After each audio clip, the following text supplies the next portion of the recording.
and usually convert. Double-digit lead for the Tar Heels. Tigers have to move the basketball. They can't settle for one pass and quick shots. That's a nice look. And Thornton not hitting those like he did on Thursday. He's got to stay with it, continue to work hard to get those kinds of shots and not lose confidence in taking them. He's 1 of 5, Clark, from three-point land. Here's Davis against Johnson. Follow-up Green. Mitchell had Thompson behind him. Blocked him out.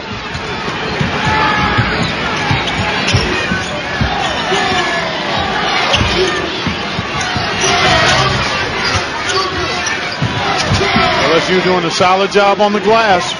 +1 in rebounding. This is where they've got to get it done to close the half. They've got to do a better job executing, and another turnover that time. 7th one of the half.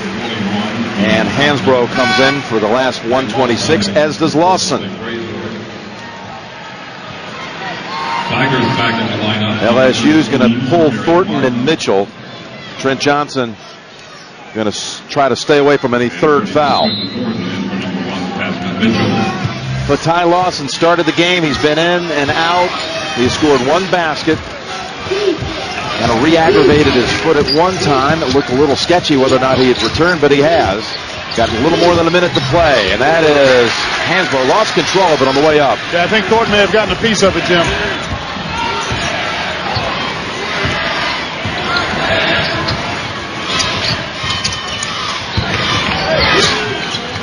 Tell you what, Chris Johnson knocked down a couple of jump shots a while ago and hasn't had the opportunity here as Martin looks at a deep 3. Wow! Oh, my goodness.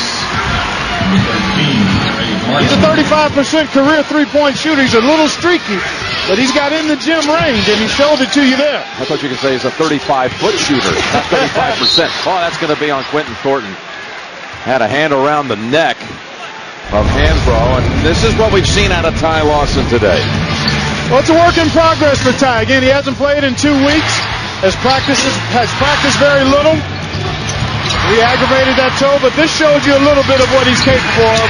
Running down a long pass, changing direction, hanging in the air and finishing. He's 1 of 4 from the field. 2 points, 3 assists. There's a 7th foul on LSU, a 1-and-1, and Hansbrough surprisingly missed his first 2 from the line here tonight after going a perfect 12 for 12 against Radford. It was the best free throw performance by a Carolina player in their history in the NCAA tournament. It's the 2nd to go and just about 2.5-second differential. Shot clock to game clock. LSU can pretty much work it all the way down. And that's what they should do. Unless they get a layup early in the shot clock. Otherwise, they want to try to make this the last shot of the half. So at worst, they're only down 9. Yeah, you don't want to go in there down double digits. Work it down now to 12. A little early, maybe. And again, another steal by Carolina. Their 5th of the game. It's Lawson. Pull-up jumper, and it's off the mark. On the floor. And we've reached the half at the Greensboro Coliseum with North Carolina leading it 38-29. Carolina closed the first half 17-7 run. Greg Gumbel and company coming up. For LSU, they need Marcus Thornton to knock down some shots. 3 of 9 in that first half, 1 of 5 from the three-point line, and they've also got to do a better job of taking care of the ball. That's Lawson on Spencer. Lawson went 14 minutes in that first half.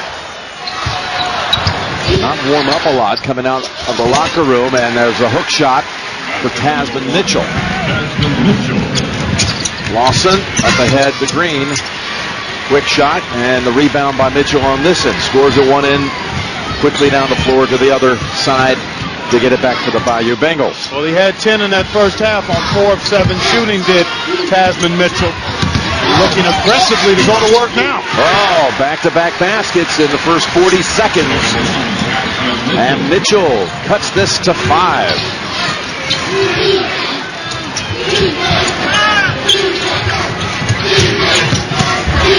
Ellington's shot is rejected and picked up by Mitchell off the floor. you got to know where Chris Johnson is at all times when you're trying to get into the lane.